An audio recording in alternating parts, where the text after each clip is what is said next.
This is Times Drive and I'm Joel Pereira, and yeah, I'm in a tank because today we're at the Armoured Course Center in School in Ahmednagar, spending some quality time with the real bad boys of the battlefield. Say hello to my little friend.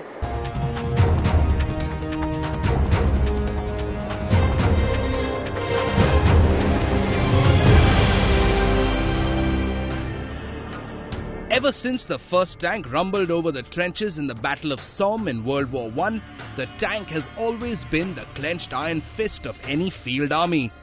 Completely mobile, capable of running over most obstacles that come in its way, and with its awesome firepower coming from a massive main gun on a swiveling turret, the battle tank is an instrument of destruction.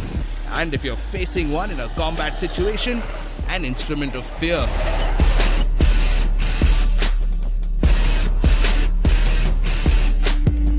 It is sheer power. When a tank starts, it doesn't start, it roars. It's like a lion walking in the jungle, and everybody sees it and everybody is afraid of it. So that's how you feel. You feel bold. With the main guns being able to reach out and inflict tremendous damage in distances measured in kilometers, when you see a tank on the battlefield, you need to run or hide. There's nothing they can do to stop a beast like this. Or you were able to get into battle at a faster pace, in a place of your own choosing, create a lot of surprise, and thereby the surprise and the flexibility added to the shock effect of the enemy. So to come face to face with India's battle tank arsenal, we had to come to Ahmednagar, to the home of the Indian Armoured Corps.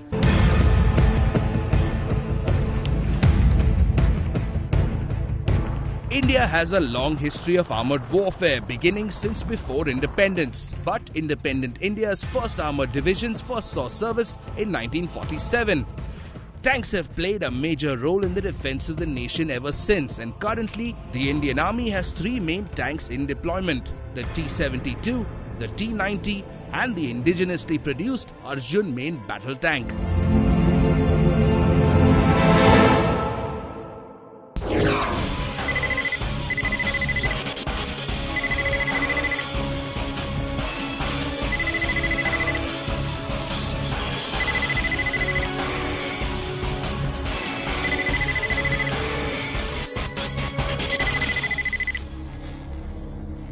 Which brings us to the T-72, one of the mainstays of Indian armour, and personally my favourite looking tank. This is mean, low slung and just full of brutish menace. I love it. It's a Russian tank. It was manufactured first by Russia in 1970. And towards the end of the 1970s, it was inducted into the Indian Armoured Corps. And now we are manufacturing this tank in our country. This tank has a crew of three: the driver, the gunner and the commander. Called the Ajaya by the army, the T-72 has been the armour-plated backbone of Indian armour for more than 2 decades. This is a tank that is rugged, has a sleek silhouette and low weight that we think makes this tank look more like a sports car than combat vehicle. And then there's the tremendous firepower: 125mm main gun, the 12.7 anti-aircraft machine gun and the anti-personnel coaxial machine gun mounted right next to the main gun.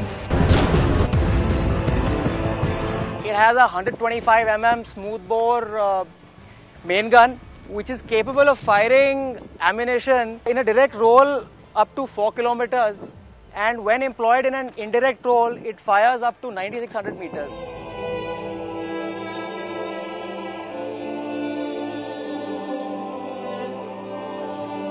This tank is armor protected from all over. It is immune to small arms and splinter fire, which makes it practically impenetrable by any ammunition.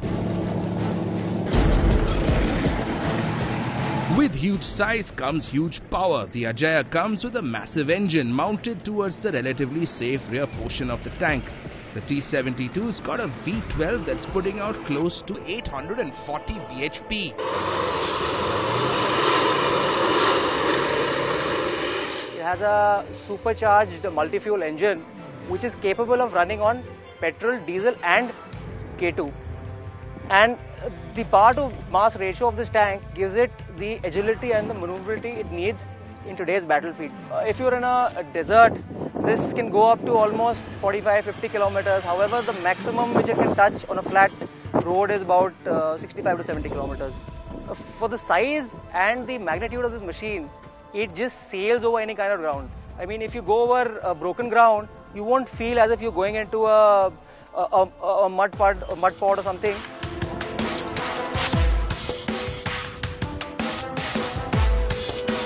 Extreme mobility is the hallmark of the tank, and getting to battle with speed and decisiveness is the hallmark of Indian armour. In a time frame where you could not visualize, you could get behind the enemy without the enemy really coming to know.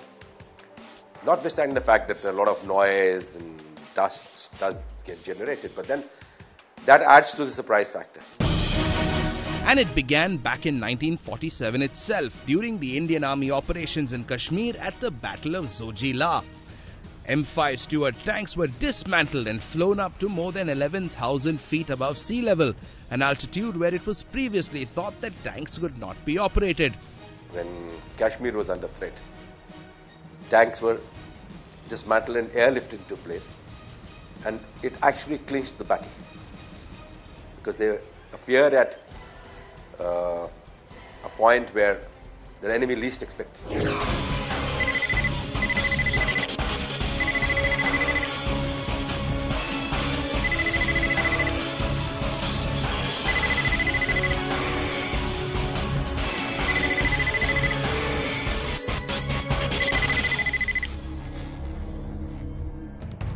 Now, another part of the triumvirate of Indian armour is the T-90 tank. Now, this is a tank of Russian origin and considered to be the worthy successor to the T-72.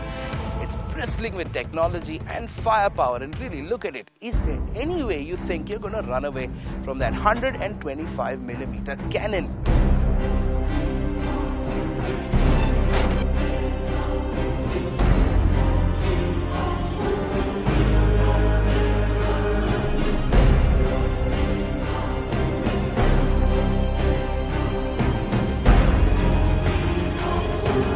Like the T-72 has a three-man crew, the driver, the gunner and the commander.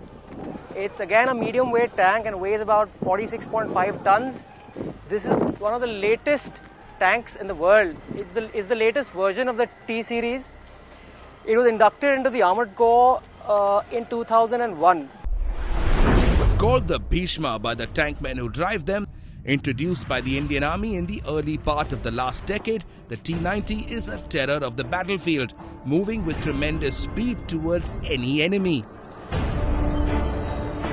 This tank again is extremely agile and maneuverable, can go over trenches and small nalas, can negotiate a gradient of up to 30 degrees.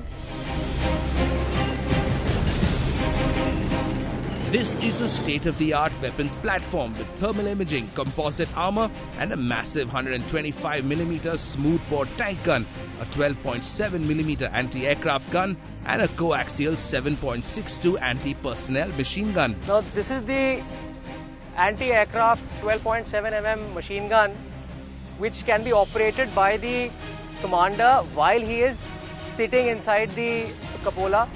It is highly effective against helicopters and can engage them at a range of about 1500 meters, and this gun is extremely handy during while we are fighting in built up areas. The commander can be cupola down, sitting in his fighting compartment, and can engage the enemy while he is inside.